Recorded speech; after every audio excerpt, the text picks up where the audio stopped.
नक्श की हंसी और नाचने का पागलपन रुकने का नाम नहीं ले रहा था और दूसरी तरफ चित्रा का दिल बेचैन हुआ जा रहा था। ये देखकर भाग्या बोली, तमें छोड़ो नहीं बड़ी माँ, ढोक लो खाओ ढोक लो, उस आदमी के पीछे समय क्यों बर्बाद करना। न जाने नक्श के हाथ में क्या लग गया था, लेकिन उसके दिन की शुरुआत तूफानी हो गई थी। भाई साहब अपने कमरे से बाहर आने का नाम नहीं ले रहे थे।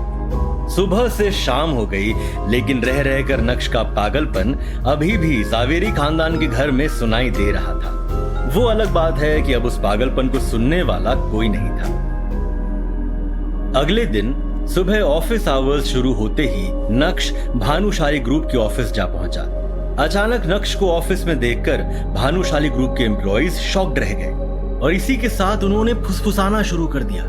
अरे देखो देखो, ये तो नक्श है ना, लेकिन ये यहाँ क्या कर रहा है? मैंने तो सुना है कि आजकल ये गरीबों से भी बदतर जिंदगी जी रहा है।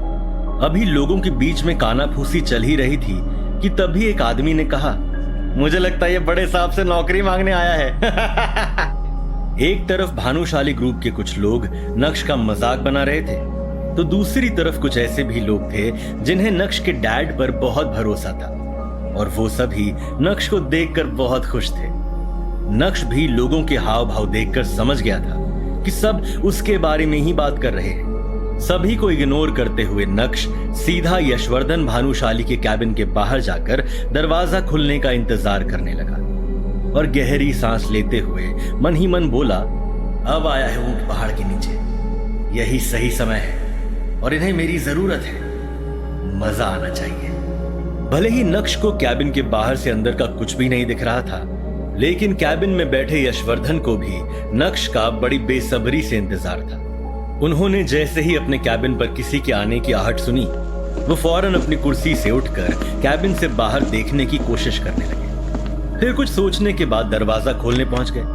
अब यशवर्धन भानुशाली और नक्श एक दूसरे के आमने सामने खड़े थे, लेकिन दोनों में से किसी के भी मुंह से शब्द का एक दाना भी बाहर नहीं निकला था।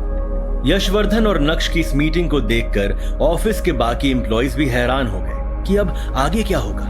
तभी यशवर्धन भानुशाली ने अपनी एक नजर पूरे ऑफिस में घुमाई, जिसे देख सभी ने अपने चेहरे झुका लिए थे, लेकिन उनकी क्यूरियोसिटी शांत होने का नाम नहीं ले रही थी। यही वजह थी कि वो लोग फिर से चोरी छिपे उन दोनों को देखने लगे। इतने में यशवर्धन भानुशाली ने नक्श का हाथ पकड़ा और कहा, चलो अंदर आओ नक्श बेटा, हम आराम से बैठकर बात करते हैं। नक्श बेवकूफ नहीं था। यशवर्धन के इस इशारे को वो अच्छे से समझ पा रहा था। यशवर्धन भानुशाली के कहने पर नक्श कैबिन के अंदर बढ़ चला था। नक्श जो कल तक चित्रा और अनिका के ताने सुन रहा था, वो आज भानुशाली ग्रुप के चेयरमैन के आलीशान कैबिन में बैठा हुआ था। यशवर्धन भानुशाली ने जब नक्श को ध्यान से देखा तो उनकी आंखें भर आई और वो नक्श को निहारते हुए प्यार से बोले, नक्श बेटा कैसे हो तुम? क्या तुम्हें कभी मेरी याद नहीं आती? नक्श को यशवर्धन भानुशाली की भावुक बातों से कोई फर्क नहीं पड़ रहा था, क्योंकि उसे पता था कि ये सब एक दिखावा है।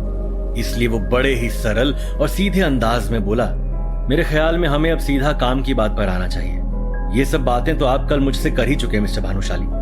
नक्श का ऐसा रूड बिहेवियर देखकर यशवर्धन दंग रह गए और लगभग रोते हुए नक्श से बोले, नक्श बेटा तुम मेरे पोते हो, मैं समझ सकता हूं कि तुम मेरे साथ ऐसा क्यों कर रहे हो। आखिर गलती मेरी ही है और मुझे अपनी गलती की सजा मिलनी भी चाहिए, लेकिन मैं बताना चाहता हूं कि मैं अपनी उसे गलती की सजा पिछले कुछ सालों से हर रोज भुगत रहा हूं। नक्श पर यशवर्धन भानुशाली की इमोशनल बातों का जरा भी असर नहीं हुआ और वापस से मुद्दे की बात करते हुए बोला, हम दोनों ही बहुत अच्छे से जानते हैं कि हम यहाँ ये सब बात करने के लिए नहीं आए हैं।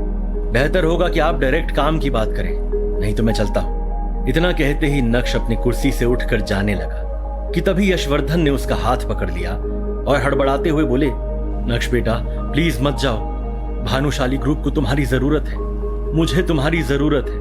क्या तुम अपने दादाजी को माफ नहीं करोगे? वैसे तो नक्श को बहुत गुस्सा आ रहा था, लेकिन उसके पास भी यही एक मौका था जहां वो खुद की जिल्लत भरी जिंदगी को बदल सकता था। यही सोचकर उसने अपने कदम पीछे लिए और चेयर पर जाकर बैठ गया। तभी यशवर्धन ने नक्श की ओर देखा और कहा, बेटा मैं जानता हूं कि आज से कुछ साल पहले मैंने तुम्हारे पापा के साथ कुछ ज्यादा ही सख्ती दिखाई थी, लेकिन अब मैं अपनी गलती सुधारना चाहता हूं। तुम्हारे पापा ने जिस कंपनी को इतना बड़ा बनाने में अपना खून पसीना एक कर दिया, वो आज डूबने की कगार पर आकर खड़ी हो गई है। मीडिया वाले पहले ही बात का बतंगड़ बना चुके हैं, जिससे अब हमारे क्लाइंट्स भी जानने लगे हैं। नक्श ने अपने दादाजी को इतना लाचार और असहाय आज से पहले कभी नहीं देखा था। उनकी आंखों में आंसू देखकर उसे यह एहसास हो गया कि वो झूठ नहीं बोल रहे हैं, बल्कि उन्हें सच में उसकी जरूरत है। मगर नक्श भानुशाली ग्रुप के सीईओ दर्पण भानुशाली यानी अपने चाचा को बिल्कुल भी पसंद नहीं करता था। अपने दादाजी की बात सुनकर नक्श को उन पर दया आने लगी। तुरंत ही नक्श ने अपने दादाजी से कहा, अच्छा बताइए, आप मुझसे क्या मदद चाहते हैं? यशवर्धन ने थोड़ा हिचकिचाते हुए नक्श से कहा, मैं चाहता हूं कि तुम ये कंपनी ज्वाइन कर लो और अपने पापा की तरह ही इसे संभालो। नक्श ने कुछ देर सोचा और फिर बोला, इसका मतलब आप चाहते हैं कि मैं चाचा जी के अंडर काम करूं? यशवर्धन ने धीरे से अपना सर हिलाते हुए कहा, यशवर्धन की बात सुनकर नक्श मन ही मन सोच रहा था कि अगर उसे इस तरह किसी के अंडर में काम करने के लिए ही बुलाना था तो इससे अच्छा फोन पर ही उसे सब कुछ बता देते। लेकिन नक्श के यहाँ आने का मकसद कुछ और भी था। वो अपने दादाजी की बात में आकर किसी भी बात पर हाँ करने के लिए तैयार नहीं था।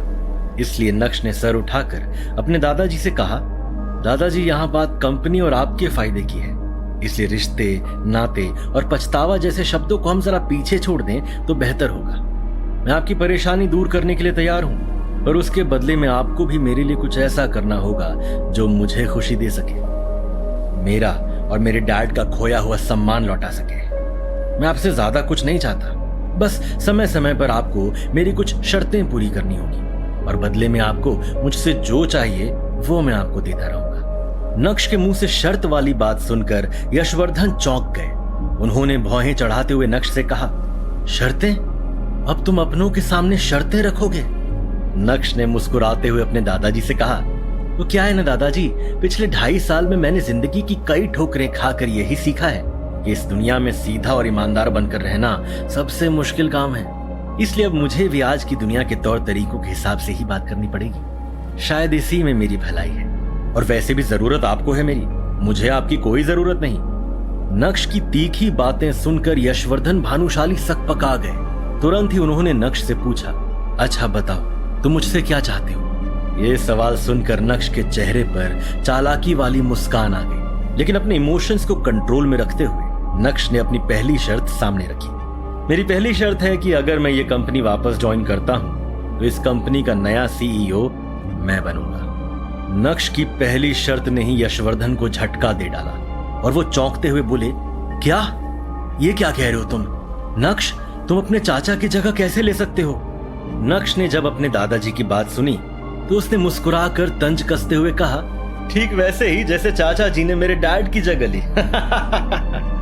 मैं जानता था कि आपने मुझे यहाँ चाचू के बिजनेस को बचाने के लिए बुलाया है। लगता है आपको भी अपनी गलती का एहसास नहीं है दादू।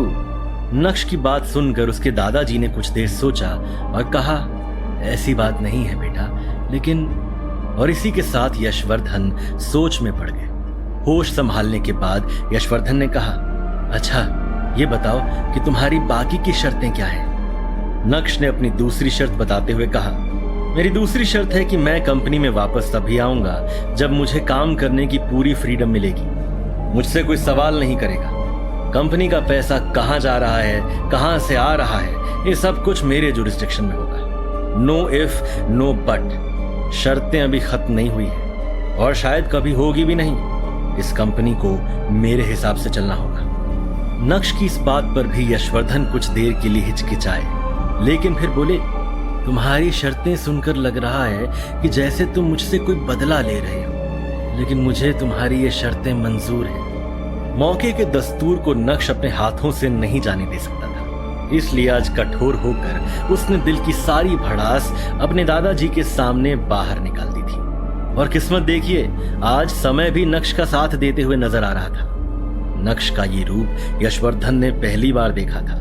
उन्होंने तो नक्श को बहुत सीधा साधा समझा था और उन्हें लगा था कि नक्श से बात करना बहुत आसान होगा, लेकिन मिलने के बाद उनकी सोच पूरी तरह से गलत साबित हुई थी। शायद उन्हें भी समझ आ गया था कि नक्श को सब पता चल गया है। वैसे क्या पता चल गया है, उसके लिए आपको थोड़ा और इंतजार करना होगा।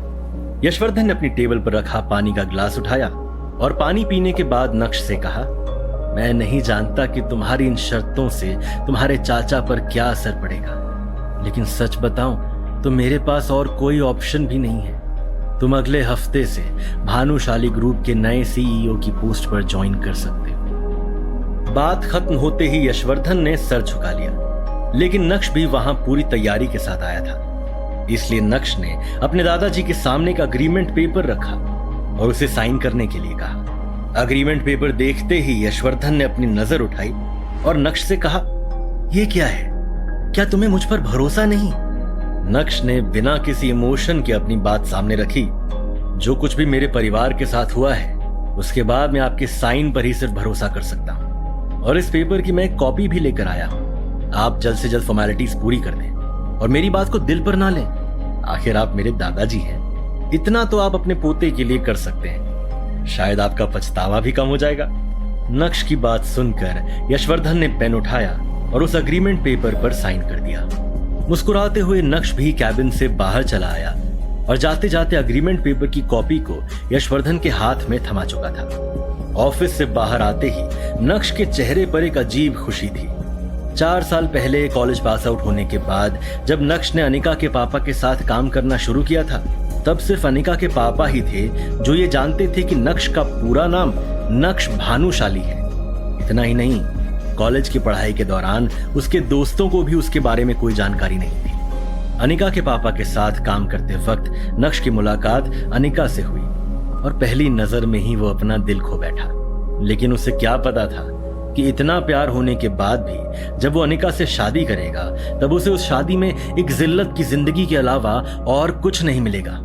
ये सब सोचते हुए नक्श ने आसमान की तरफ देखा और मन ही मन खुद से कहा, भले ही मैं अनिका को अपनी सच्चाई इतनी जल्दी नहीं बताऊंगा, लेकिन आज ऐसा महसूस हो रहा है कि मेरे अंदर कुछ तो बदल गया है, जैसे मेरे हाथ में कोई पावर आ गई है और अब मैं उन लोगों को जवाब दे सकता हूं जो आज तक मेरे ऊपर हंसते आए हैं।